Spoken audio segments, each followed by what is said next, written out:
ఉన్న బంగారాన్ని విడిపించి ఆ రోజు ఆన్లైన్ రేటుకే మేము కొంటాం. Sharma gold company. నమస్తే అండి హరి గారు. నమస్తే. హరి గారు, సాధారణంగా ఒక మనిషికి ఏజ్ క్యాలిక్యులేట్ చేస్తూ ఉంటారు. వాళ్ళు గట్టిగా బలంగా ఉన్నారనుకోండి, 100 సంవత్సరాలు పక్కా అంటూ ఉంటారు. మన ఆరోగ్య పరిస్థితులు సరిగ్గా లేకపోతే మన ఆయుష్ కూడా తగ్గిపోతుంది అంటారు.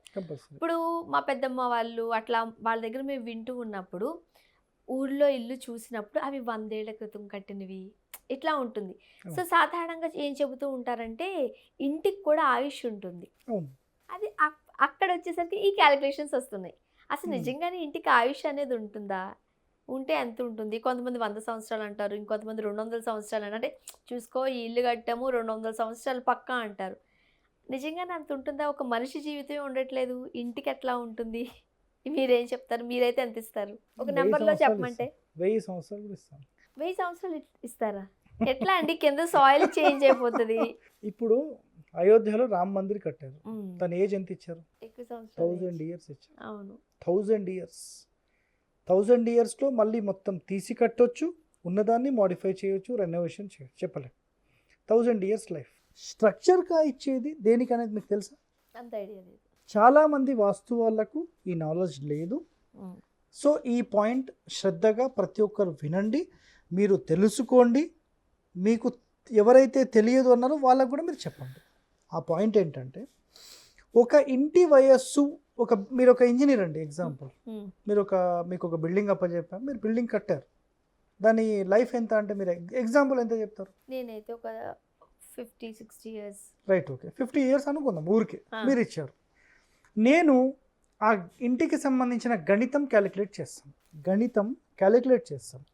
చేసి ఈ ఇంటి యొక్క వయస్సు 250 సంవత్సరాలు రాసిస్తాను, 300 రాసిస్తాను. మరి 300 సంవత్సరాల ఇల్లు ఉంటుందా? అదే కదా, మీరు చెప్పండి, అసలు ఉంటుందా? నేనైతే ఇది ఫాల్స్ స్టేట్మెంట్ అనుకుంటాను. నేను ఫాల్స్ అంటాను. అంటారా?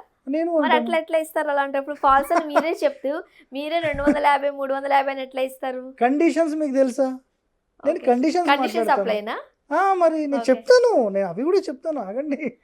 నేను ఒకటి ఇక్కడ ప్లస్ చెప్తాను, మైనస్ చెప్తాను. కండిషన్ తెలియనోడికి వాడు ఉల్టానే మాట్లాడతాడు. అర్థమైందా? ఇప్పుడు నేను ఫాల్స్ స్టేట్మెంట్ అని ఎట్లా చెప్తాను? నేను కండిషన్స్ ఇది 300 సంవత్సరాలు ఇల్లు ఉంటుందంటే ఉండదు. మరి నేను ఎట్లా ఇచ్చాను? మా లెక్కల వివరాలు అవి. ఇప్పుడు మీరు ఒక మట్టి ఇల్లు కట్టారండి, ఎన్ని సంవత్సరాలు గ్యారంటీ? మట్టి ఇల్లు అయితే అన్ని సంవత్సరాలు ఉండదు. 100 ఇయర్స్ గ్యారంటీ. 100 ఇయర్స్ గ్యారంటీ మట్టి ఇల్లు. కాంక్రీట్ వేసి సిమెంట్ వేస్తేనే అది పనికిమాలిన ఇల్లు అది. మీరు 100 సంవత్సరాలు అని చెప్పారా? ఆ ఇంటికి వెళ్ళండి, 100% 100 సంవత్సరాల ఇల్లు మట్టి ఇల్లే ఉంటుంది. మట్టి గోడలు. పూర్వం ఏం చేసేవాళ్ళు అంటే, డంగు సున్నం కొంచెం కలిపి, ఆ మట్టి లోపల మీకు గుడ్డు సోనా ఇదంతా కలిపి, బెల్లం కలిపి, ఇదంతా మిక్స్చర్తో రోజుకొక లేయర్ వేసేవాళ్ళు. ఒక లేయరే. ఒక ఇల్లు మొత్తం కట్టడానికి 6 నెలలు పట్టేది. అంత స్టాండర్డ్ అనమాట అది. దాన్ని పగలగొట్టాలంటే, మామూలు ఇల్లు పగలగొట్టాలనుకోండి, ఒక 4 గంటలు 5 గంటలు మొత్తం పగలగొట్టేస్తారు. ఆ ఇల్లు పగలగొట్టడానికి బుల్డోజర్ వచ్చి 6 రోజులు కష్టపడింది. అంటే మీరు మట్టి గోడలకి ఇప్పుడు కట్టే పనికి మాలిన మట్టి గోడలు కావు. అప్పుడు కట్టిన విధానాలు వేరే, పాటించిన నియమాలు వేరే. మట్టిలో జిగిపోయింది.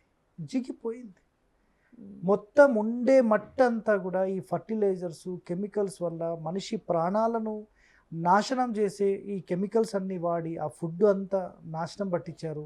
భూమిని కూడా నాశనం పట్టించారు. మట్టి కూడా సరిగా లేదు. ఇప్పుడు కట్టేదానికి అది గ్యారంటీ మాట్లాడలేదు. అయితే మీరు అడిగిన ఒకే ఒక ప్రశ్నకు సింపుల్ వర్డ్ ఒక్కటే ఏంటంటే, ఇంటికి ఆయుష్ అనేది ఉంటుంది. ఫస్ట్ పాయింట్, ఓకేనా? ఎంత ఉంటుంది అంటే, మట్టితో కట్టిన దానికి 100 ఇయర్స్, అండ్ సిమెంట్ కాకుండా ఇటుకలతో కట్టి డంగు సున్నంతో కట్టిన దానికి 300 సంవత్సరాలు, రాయితో కట్టిన దానికి 1000 సంవత్సరాల ఆయుష్. బట్ కండిషన్ ఏంటంటే, ఒకవేళ నేను 1000 సంవత్సరాలు అని మీకు రాసిచ్చేస్తాను, మరి 1000 సంవత్సరాల వరకు ఆ బిల్డింగ్ ఉంటుందా? అది గ్యారంటీ కాదు అక్కడ.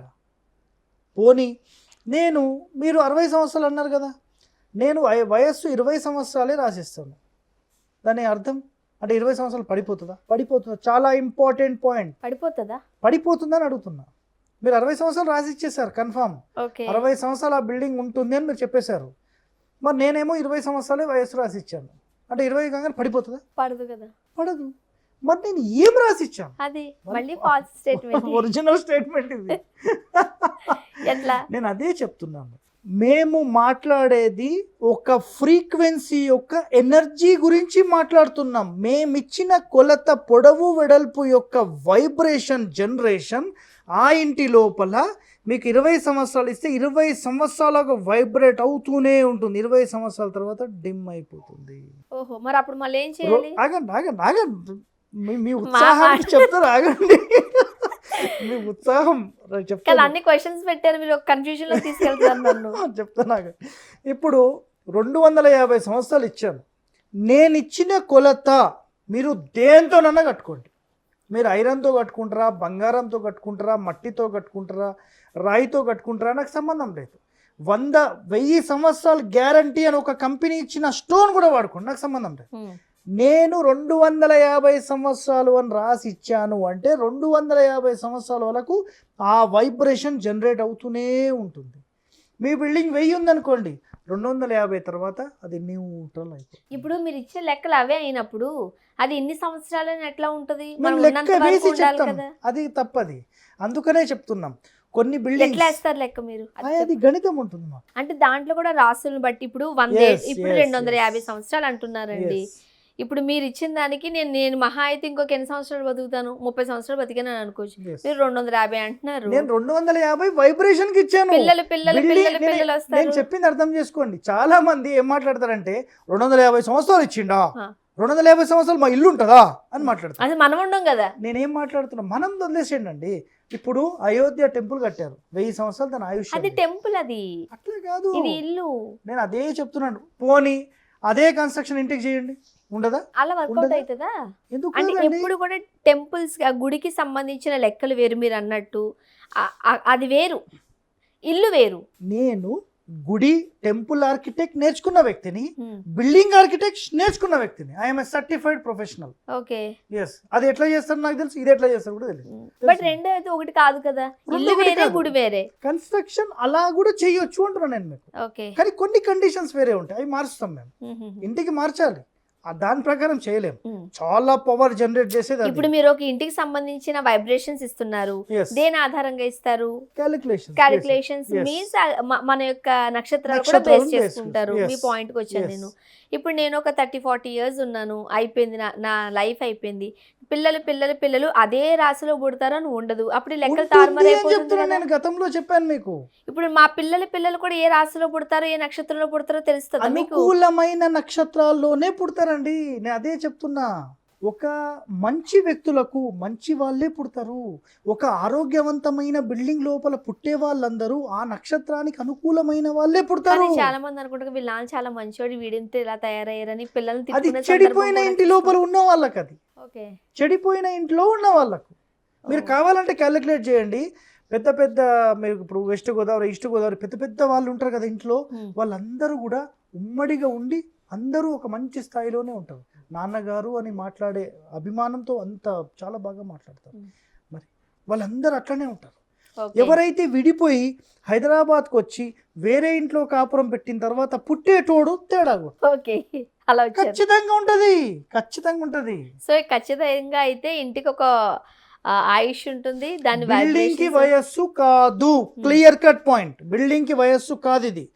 మీరు బిల్డింగ్ లోపల ఏదైతే మెజర్మెంట్ తీసుకున్నారో ఆ మెజర్మెంట్ అన్ని సంవత్సరాలు వైబ్రేట్ అవుతుంది. మీరు ఇందాక చెప్పారు ఫస్ట్ ఎపిసోడ్ ఎంట్రన్స్ లో ఏం చెప్పారంటే 100 సంవత్సరాలు అయిపోయిందండి అని మాట్లాడారు.